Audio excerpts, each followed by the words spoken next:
I am Swastika Arulingam. We have gathered here as lawyers and activists to talk about an issue which should not have become an issue in the first place, particularly because our country is facing an economic crisis.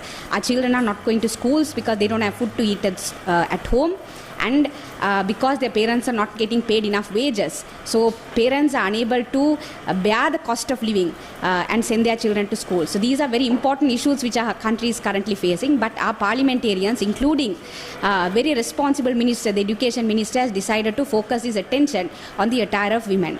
The reason we had called this press conference today is to talk about the issue of sari and the fact that responsible members of parliament and the minister of education had said teachers should only wear sari because that is teachers should be wearing sari because it concerns because teachers are in a very responsible position and it affects. I mean, children are looking at the teacher, so they should wear something respectable, and it affects because teachers are in this respectable position.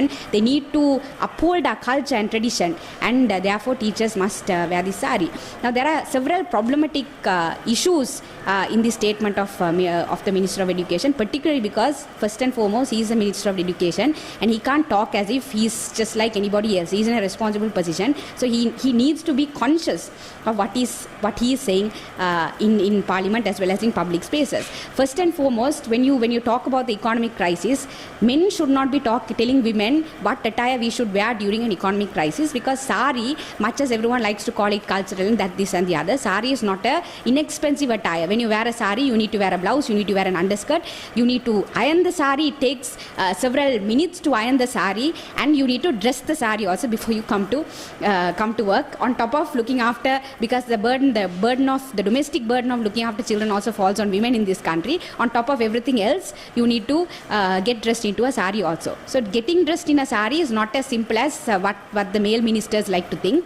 It is a very costly affair, and it is also a timely affair. So as teachers who perform this very responsible duty of not only upbringing the children, or of not only teaching the children, but also looking after the psychological welfare of the children, the teachers have many things to worry about. So the least we can do is to make their jobs comfortable and allow them to wear whatever they want to wear, whatever which is comfortable. And we don't have to tell the teachers what they should wear and what they should not wear in terms of what is appropriate. I think the teachers can decide for themselves what is appropriate, and they should be given the decision. I mean, they are teaching children, so they should be given the decision and the autonomy to decide what is appropriate attire or not, and they should be allowed to wear that. And I don't think the Minister of Education need to preach teachers as to what is suitable and what is not suitable attire for children and so on. So that is first thing.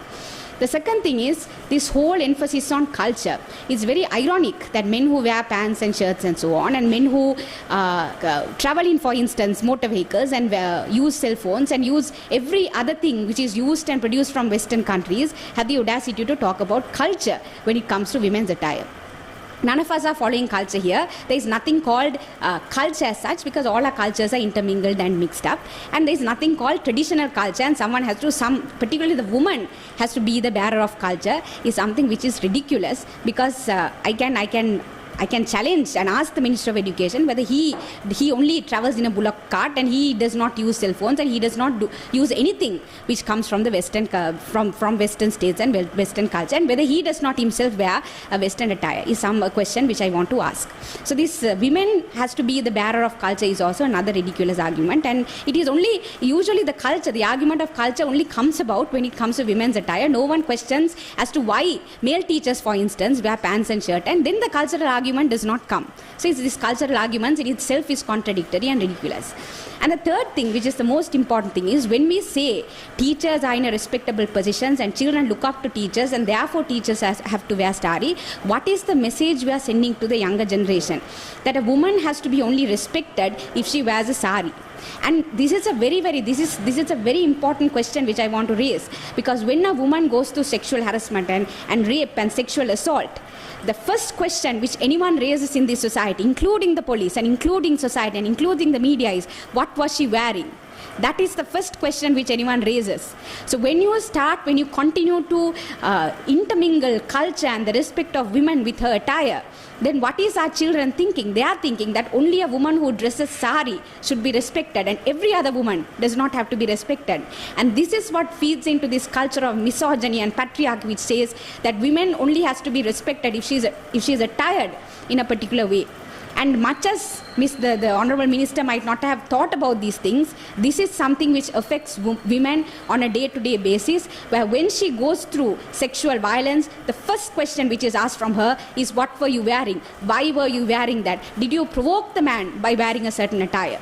So the responsible minister, the Minister of Education should not feed into these stereotypes and should not feed into what would become violence against women, and what is the kind of messaging which we are giving children as to what kind of woman should be respected.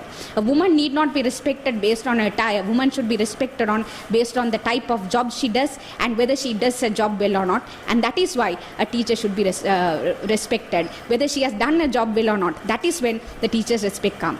So finally, what I would like to say is, teachers are already bearing a lot of burden in this society. They are teaching children who don't have enough food to eat today. They are teaching children whose parents might not have electricity at home because the parents can't afford electricity. So there is so many important issues which go on in this country, and teachers have to bear the burden of all of that in terms of bringing the children back into the school, making sure that the child is not psychologically affected because of the economic crisis, and making sure that despite the economic crisis and despite the lack of food, the child is still earning. So that is the responsibility which the teachers bear today. So the least we can do is to make it comfortable for teachers to come and teach in a comfortable way and not put unnecessary burden on them by talking about unnecessary things like the dress code of teachers. Thank you.